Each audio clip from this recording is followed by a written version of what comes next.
चलिए शुरू करते हैं क्लास को। आज हम लोग पढ़ेंगे यूनिट्स एंड मेजरमेंट्स। देखो, इस पूरे की पूरी बुक को हम लोग लाइन बाय लाइन पढ़ने वाले हैं। जो भी टर्म्स, जो भी वर्ड्स इंपॉर्टेंट होंगे, जो भी लाइंस इंपॉर्टेंट होंगे, उनको हम लोग हाईलाइट भी करने वाले हैं। तो मैं आपको सजेस्ट करूँगा कि आपके पास पेंसिल और ये टेक्स्ट बुक खुली होनी चाहिए जब आप ये वीडियो देख रहे हैं। ठीक है, तो शुरू करते हैं पहले पॉइंट से, इंट्रोडक्शन। एक एक वर्ड हम समझेंगे, घबराने की कोई बात नहीं है। देखिए, इन्होंने बोला है physics is a quantitative science. Quantitative का मतलब होता है जिसको हम नंबर में एक्सप्रेस कर सकें। ठीक है, quantitative science where we measure various physical quantities during experiment. अब यहाँ पे एक टर्म आया है फिजिकल क्वांटिटी। फिजिकल क्वांटिटी का मतलब होता है ऐसी क्वांटिटीज़ जो फिजिक्स को एक्सप्लेन करने के लिए यूज़ की जाएं। एग्जाम्पल, जैसे मैं कहूँ एक पार्टिकल है, एक छोटा सा पार्टिकल है, ये मूव कर रहा है, इसकी स्पीड कितनी है ना। तो स्पीड एक फिजिकल क्वांटिटी है जो ये बता रही है कि ये पार्टिकल हाउ फास्ट और हाउ स्लो मूव कर रहा है। ऐसे बोल सकता हूँ ये एक ब्लॉक है, छोटा सा ब्लॉक है, मास है, जिसका मास दे रखा है, मान लेते हैं 2 kg। तो यहाँ पे मास एक फिजिकल क्वांटिटी है। ठीक है, ऐसे फिजिक्स में बहुत सारी फिजिकल क्वांटिटीज़ हो सकती हैं। ठीक है, तो क्या बोला इन्होंने, during measurements in our day to day life we need to measure a number of quantities. For example, size of object measure करते हैं, वॉल्यूम ऑफ लिक्विड मेज़र करते हैं, अमाउंट ऑफ मैटर मेज़र करते हैं, वेट ऑफ वेजिटेबल्स, फ्रूट्स। आपको अगर आप vegetable वगैरह ख़रीदने जाते हो मार्केट में तो आपको पता है ये सभी मेज़र किए जाते हैं। बॉडी टेम्परेचर, कभी आप तबीयत, मान लीजिए अभी कभी फीवर वगैरह आ गया तो उस टाइम पे हम लोग बॉडी का टेम्परेचर मेज़र करते हैं। लेंथ, क्लॉथ वगैरह का लेंथ मेज़र करते हैं। बहुत सारे मेज़रमेंट हम लोग करते हैं डे टू डे लाइफ में। आगे इन्होंने क्या बोला है, अ measurement always involves a comparison with a standard measuring unit. अब देखो, यहाँ पे एक नया टर्म आया है, स्टैंडर्ड मेजरिंग यूनिट। इंपॉर्टेंट है, अंडरलाइन कर लेना यहाँ पे, विच इज़ इंटरनेशनली एक्सेप्टेड। इसका मतलब क्या है, देखो, जब भी आप मेजरमेंट करोगे तो जिसके साथ मेजरमेंट करोगे भाई, कंपैरिजन करोगे ना किसी न किसी से। आपको सर ये क्या बात हुई, कैसे करेंगे कंपैरिजन। देखो, अगर आप कहते हो कि सर मेरी हाइट 5 फीट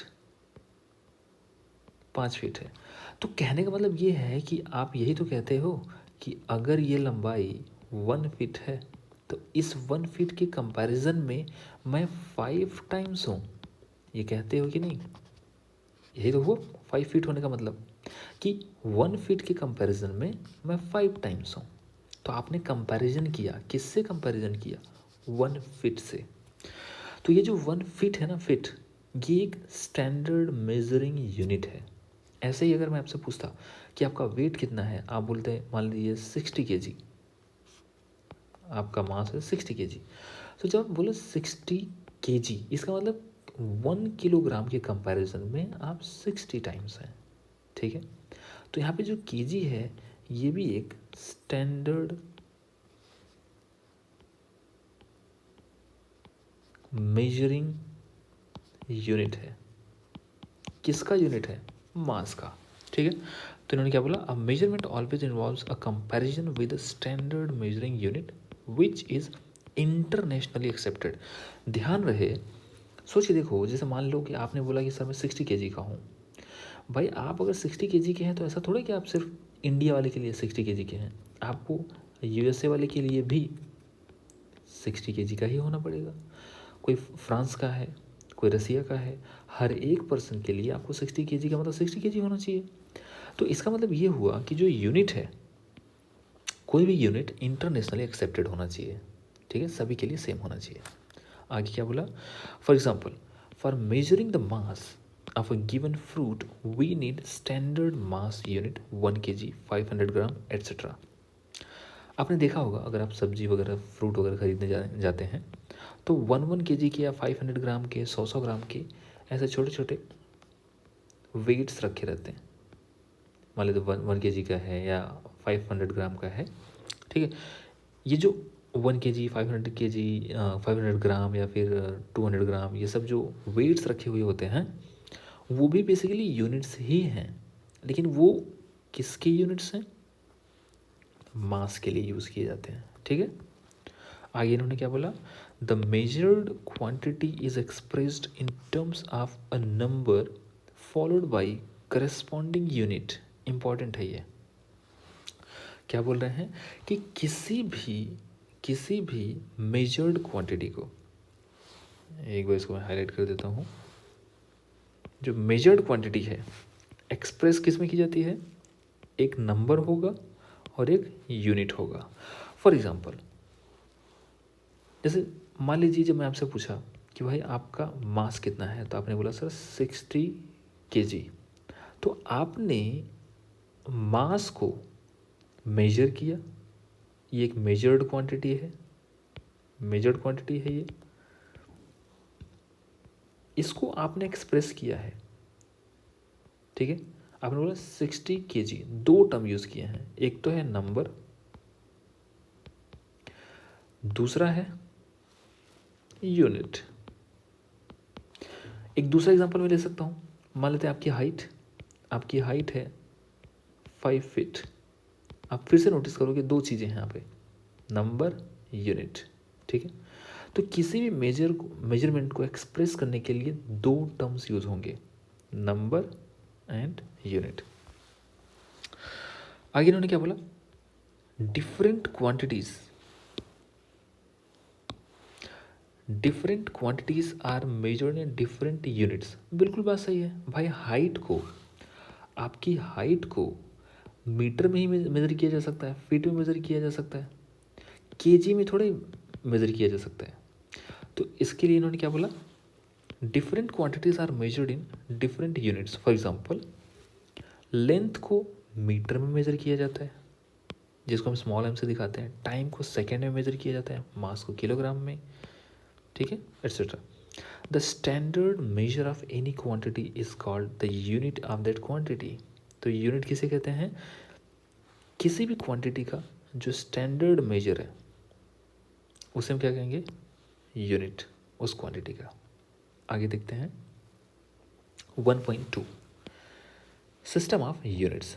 एक्चुअली हुआ क्या, शुरू में पता चला भाई इतनी बड़ी दुनिया है, दुनिया में कुछ रीजन के लोग कुछ अलग सिस्टम बना लिया, डेवलप कर लिया, दूसरे रीजन के लोग अलग सिस्टम, ये सिस्टम कुछ और फॉलो कर रहे हैं, ये अलग सिस्टम फॉलो कर रहे हैं। सिस्टम का मतलब, इन्होंने बोला कि हमारे यहाँ हम लोग मेज़र करेंगे सेंटीमीटर, लेंथ को सेंटीमीटर में, मास को ग्राम में और टाइम को सेकेंड में। ये दूसरे सिस्टम वाले थे, इन्होंने बोला ना, हम तो लेंथ को मीटर में मेज़र करेंगे, मास को केजी में मीटर मेज़र करेंगे और टाइम को सेकेंड में करेंगे। ऐसे अलग अलग बहुत से सिस्टम बनाए गए मेज़रमेंट के, ठीक है। तो ये अपना अगला टॉपिक क्या है? System of units. In our earlier standards we have come across various systems of units, जिनके नाम है CGS। ये 4 सिस्टम आपको दे रखे हैं। सिस्टम का मतलब एक तरीके से कह लो कि मेजरमेंट के सिस्टम, ठीक है। तो पहला सिस्टम ऐसा है जिसमें लेंथ को सेंटीमीटर में मेज़र किया जाएगा, मास को ग्राम में मेज़र किया जाएगा और टाइम को सेकेंड में। दुनिया के दूसरे किसी हिस्से में कुछ लोगों ने इस वाले सिस्टम को फॉलो किया, बोला कि नहीं, हम तो लेंथ को मीटर में करेंगे, मास को किलोग्राम में और टाइम को सेकेंड में। कहीं और के लोगों ने बोला ना, हम तो भाई लेंथ को फुट में मेज़र करेंगे, मास को पाउंड्स में मेज़र करेंगे और टाइम को सेकेंड में मेज़र करेंगे। तो अलग अलग रीजन के लोगों ने अलग अलग सिस्टम बना लिया। लेकिन सोच के देखो, अगर इस सिस्टम वाला पर्सन आपके यहाँ आए, वो बोलेगा सर जो मेरा मास है वो 6000 ग्राम है, 60,000 ग्राम है। आप बोलोगे ना हमारे यहाँ तो ये पर्सन 60 kg का है, तो कन्फ्यूज़न क्रिएट होगी। तो अलग अलग सिस्टम होने के भी ड्रॉबैक्स हैं। तो बाद में एक फाइनली बनाया गया क्या, इंटरनेशनल सिस्टम, एक ऐसा सिस्टम जो एवरीवेयर वैलिड हो और सभी को एक्सेप्टेड हो और हर जगह सेम हो। ठीक है, तो एक फाइनली क्या बना, सिस्टम इंटरनेशनल, जिसको हम इंटरनेशनल सिस्टम एसआई सिस्टम बोलते हैं, एसआई। ठीक है, अब आगे क्या बोला, the first 3 system CGS, MKS and FPS, ये थोड़ी सी बात हिस्ट्री की बता रहे हैं। फिर उन्होंने बोला कि इंटरनेशनल सिस्टम बनाया गया। This international system of unit is called the SI unit. ठीक है, as SI unit use decimal system, क्योंकि एसआई सिस्टम जो है ये डेसिमल सिस्टम को यूज़ करता है, इसलिए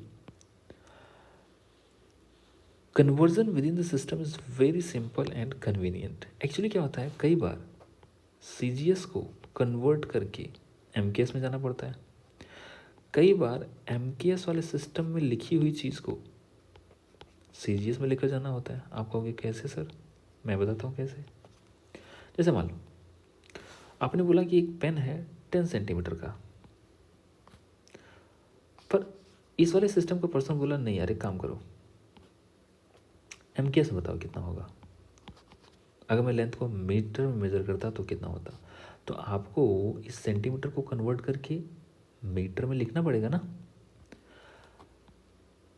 अब मीटर में क्या होगा, ये मीटर में होता है जो भी सेंटीमीटर हो उसको 100 से डिवाइड कर दो तो वो मीटर में आ जाता है।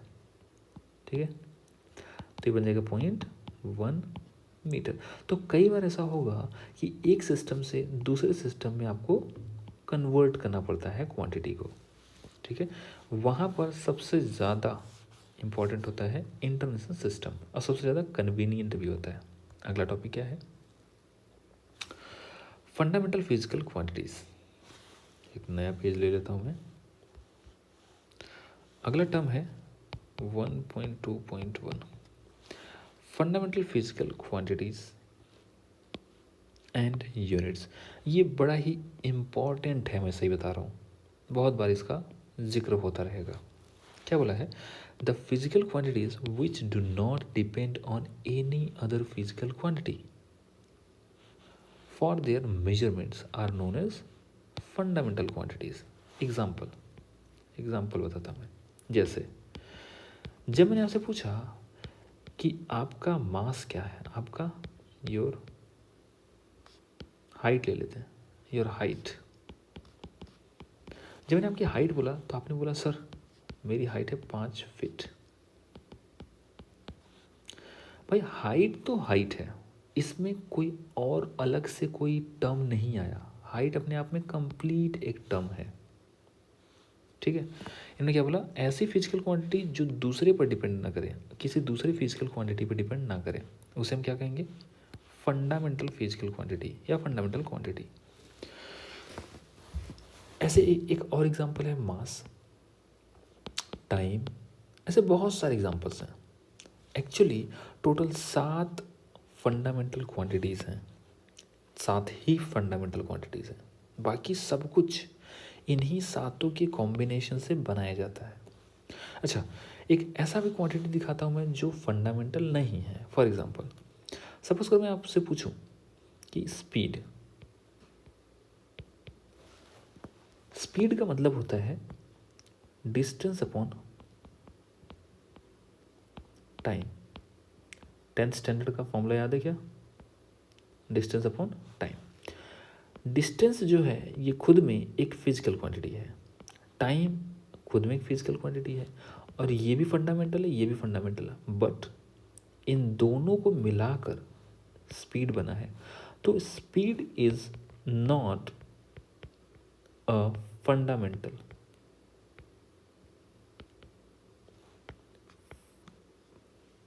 क्वांटिटी। समझ आई बात, स्पीड जो है ये एक फंडामेंटल क्वांटिटी नहीं है। तो ऐसी क्वांटिटीज जो फंडामेंटल नहीं है उन्हें हम क्या कहते हैं, डिराइव्ड क्वांटिटीज। डिराइव्ड, जिसको हम डिराइव कर सकते हैं। डिराइव्ड क्वांटिटी, और किससे डिराइव करेंगे? ऑफ कोर्स इन्हीं फंडामेंटल क्वांटिटी से। अब इन्होंने क्या बोला? Length, mass, time, temperature, electric current, luminous intensity, amount of substance, ये 7 फंडामेंटल क्वांटिटीज़ हैं। ठीक है, अभी क्वांटिटी की बात कर रहे हैं, यूनिट की बात नहीं कर रहे। 7 फंडामेंटल क्वांटिटी हैं जिनको आपको याद रखना है। ठीक है, अब देखो आगे इन्होंने क्या बोला? फंडामेंटल यूनिट्स क्या होते हैं? The units use to measure fundamental quantities. भाई सीधी सी बात है, जो भी फंडामेंटल क्वांटिटीज़ हैं जैसे लेंथ, मास, टाइम, टेम्परेचर, ये सब कुछ, अब लेंथ को मीटर में मेज़र करते हैं, मास को केजी में, टाइम को सेकेंड में, टेम्परेचर को केल्विन में, डिग्री सेंटीग्रेड में, बहुत सारे अलग अलग सिस्टम है। इन्होंने क्या बोला? फंडामेंटल यूनिट का मतलब क्या हुआ? भाई जैसी बात है, फंडामेंटल क्वांटिटी के यूनिट को हम फंडामेंटल यूनिट कहेंगे। ठीक है, तो आगे बढ़ते हैं। The fundamental quantities their units, ये एक जो अपना है टेबल, इस टेबल को बहुत ध्यान से समझो। समझना क्या है? इसको याद करना है। इसमें ऐसा कुछ है नहीं जो याद ना हो सके। देखो, एक तरफ फिजिकल क्वांटिटी, उसका SI यूनिट। देखो, यूनिट का मतलब जैसे मैं भाई सीधी सी बात है, मैं ऐसा बोल सकता हूँ कि अगर ये होम है मान लो, ठीक है, दिस इज होम, यहाँ पर है, और यहाँ पर है स्कूल। इसके बीच की डिस्टेंस में मान लेता हूँ 3 किलोमीटर्स है। हो सकता है कि आप बोलो कि नहीं सर 3000 मीटर्स है, ऐसा भी बोल सकते हो।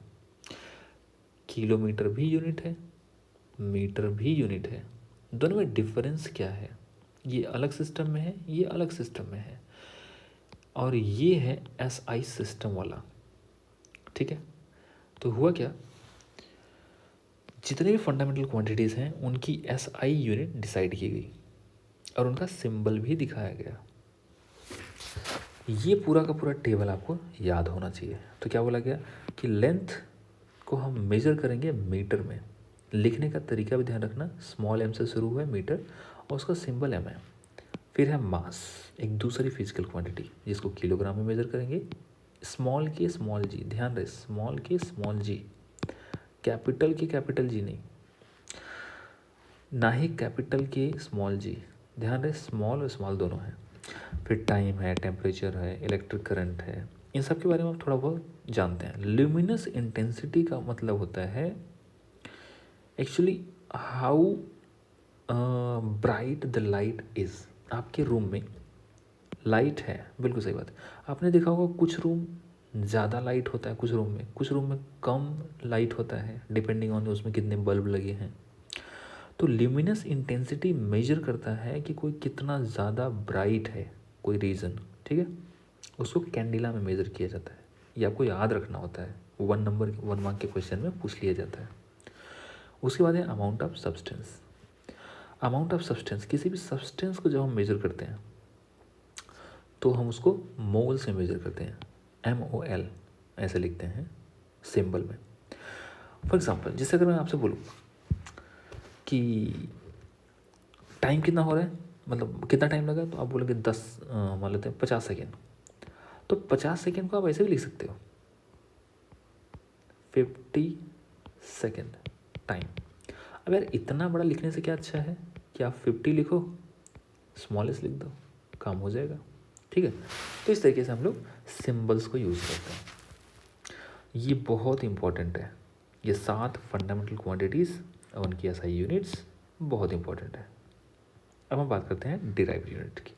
डिराइव्ड यूनिट मैंने आपको पहले ही बता दिया कि फिजिक्स में बहुत से, मतलब लार्ज नंबर ऑफ क्वांटिटीज़ हो सकते हैं। स्पीड, मोमेंटम, रेजिस्टेंस, कंडक्टिविटी, बहुत सारे हो सकते हैं। ठीक है, विच डिपेंड ऑन सम और all of the 7 fundamental quantities. Actually इनके कहने का मतलब ये है कि जितनी भी डिराइव्ड क्वांटिटीज़ बनेंगी और डिराइव्ड यूनिट्स बनेंगी, वो सारी की सारी फंडामेंटल क्वांटिटी से ही मिलेंगी, इन्हीं से मिलके बनेंगी ये सारी की सारी। ठीक है, and can be expressed in terms of these quantities. These are called derived quantities and their units, of course क्या क्या क्या बोला जाएगा उनको? Derived units. एक एग्जांपल इन्होंने बता दिया वेलोसिटी का, जो मैंने आपको पहले ही बता दिया था। कहाँ बताया था? ये, ठीक है। आगे बढ़ते हैं। इसी तरीके से एक टर्म है मोमेंटम। तो मोमेंटम को हम मास इनटू वेलोसिटी लिखते हैं। तो जैसी बात है, मास इनटू वेलोसिटी, ये एक अलग क्वांटिटी है, ये भी एक अलग क्वांटिटी है। ये फंडामेंटल है, ये फंडामेंटल नहीं है, लेकिन मैं इसको ऐसे भी तो लिख सकता हूँ, मास इनटू लेंथ भाई डिस्टेंस होता है ना, यहाँ पे ऐसे लिखते हैं ना। यहाँ पे लिख देता हूँ, एक पेज ले लेता हूँ पहले, ठीक है। जैसे मोमेंटम को अगर मैं पी से दिखाऊँ, ये थोड़ा अच्छा दिखेगा। मोमेंटम को अगर मैं पी से दिखाऊँ तो P is equal to M V. हमें पता है कि ये मास है और ये आता है distance upon time, distance upon time. तो मास एक फंडामेंटल फिजिकल क्वांटिटी है, डिस्टेंस भी फंडामेंटल है, टाइम भी फंडामेंटल है। एक्चुअली लेंथ और डिस्टेंस एक ही चीज़ है, कंफ्यूज मत होना।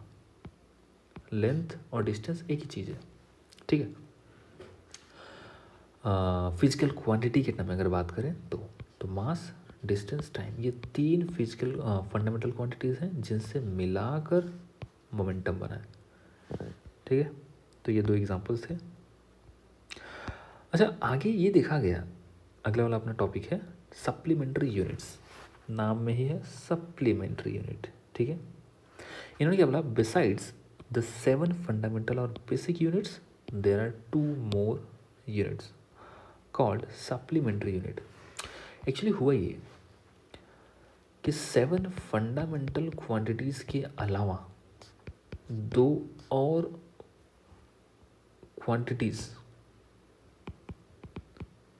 क्वांटिटीज़ ऐड किए गए। भाई 7 फिजिकल क्वांटिटी से आप सब कुछ एक्सप्लेन नहीं कर पा रहे थे। एंगल वगैरह की बात आई, सॉलिड एंगल की बात आई, तो वहाँ पर ये रीज़न हुआ कि 2 क्वांटिटी को और डिफाइन करना पड़ा इनको। और वो 2 क्वांटिटीज़ क्या क्या हैं?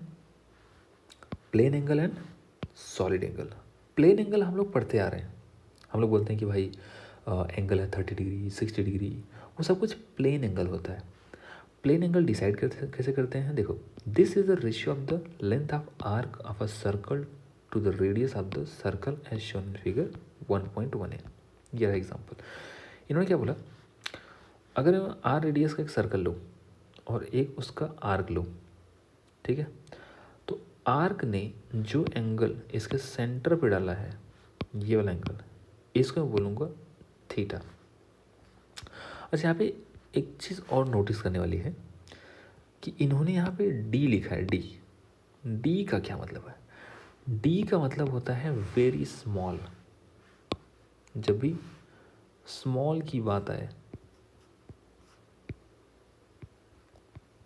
वेरी स्मॉल, जब भी बहुत छोटे क्वांटिटी को दिखाना हो तो हम डी लगा देंगे। फॉर एग्जांपल, डी थीटा का मतलब बहुत छोटा सा एंगल, ठीक है। डी ओमेगा का मतलब बहुत छोटा सा सॉलिड एंगल। अब कितना छोटा, ये बातें आपको धीरे धीरे बेटर समझ में आएंगी, ठीक है। तो प्लेन एंगल को डिफाइन करने के लिए उन्होंने बोला एक छोटा सा आर्क लेंथ लो, वो आर्क लेंथ सेंटर पे जो भी एंगल डालेगा, सबटेंड करेगा, उसको मैं बोलूँगा प्लेन एंगल। ध्यान रखिए, पूरा पूरा डायग्राम पेज के प्लेन में है, ठीक है। तो इस तरीके से उन्होंने डिफाइन किया। अगर आपको वो वाला फॉर्मूला याद हो कि arc length is equal to R into theta, ये वाला फॉर्मूला इसी फॉर्मूले पर बेस्ड है। ये देखो, arc length is equal to R, इधर चला जाएगा तो आर इंटू थीटा, ठीक है। अच्छा, ध्यान रखने वाली बात क्या है इसमें कि रेडियन में मेजर किया जाता है। इसका जो यूनिट होता है ये क्या है? रेडियन। जैसे लेंथ का यूनिट क्या होता है? Metre, kilometre, centimetre. वैसे ही प्लेन एंगल का जो यूनिट होता है दैट इज रेडियन। शॉर्ट में क्या लिखते हैं? RAD। इस तरीके से भी दिखाते हैं, ठीक है। फिर आता है सॉलिड एंगल। सॉलिड एंगल क्या मतलब ये होता है, 3 डायमेंशन में जब हम एंगल की बात करते हैं तब सॉलिड एंगल आता है। एक्चुअली सॉलिड एंगल मैं आपको दिखा देता हूँ एक बार, मैंने कहीं पे, हाँ, तो क्या है, ये सपोज करो, पता है सॉलिड एंगल को विजुअलाइज करने का सबसे बढ़िया तरीका है, आपने आइसक्रीम खाया होगा, कोन, कोन तो खाया होगा, है ना। कोन जो होता है, कोन के ऊपर ये जो आइसक्रीम रखा हुआ होता है, भाई एक सरफेस बना रहा है, सही बात है कि नहीं, ऐसा कुछ ऐसा कुछ ऐसा एक सरफेस बना रहा है इधर पे, ये वाला ये वाला ये वाला, ये जो सरफेस है इस कोन के सेंटर पे, यहाँ पर इस वाले पॉइंट पर जितना 3D एंगल सबटेंड कर रहा है उसको मैं बोलूँगा सॉलिड एंगल। प्लेन एंगल होता था ये आर्क, ये आर्क इस वाले पे जितना एंगल डालेगा उसको मैं बोलूँगा प्लेन एंगल। सॉलिड एंगल का मतलब होता है ये पूरा एरिया यहाँ पर जो एंगल डाल रहा है उसको मैं बोलूँगा सॉलिड एंगल। तो इसको पढ़ते हैं, ये एनालॉगस है प्लेन एंगल के।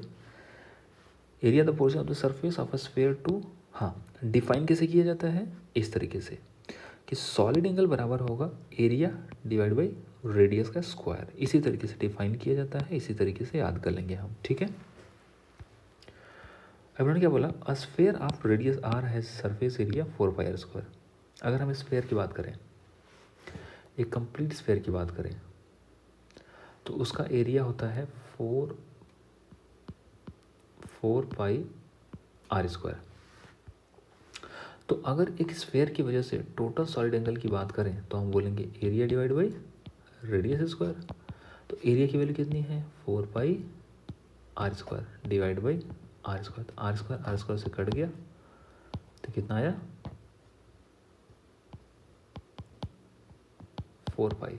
इसका मतलब पूरा का पूरा जो स्फेयर है, स्फेयर सेंटर पर 4π का सॉलिड एंगल बनाता है। और सॉलिड एंगल को मेजर किया जाता है स्टेरेडियन में, इन्होंने कहीं पर दिया हुआ होगा, देखो पढ़ते हैं, सॉलिड एंगल सबटेंड बाय, ठीक है, हाँ ये रहा, मेजर्ड इन स्टेरेडियन,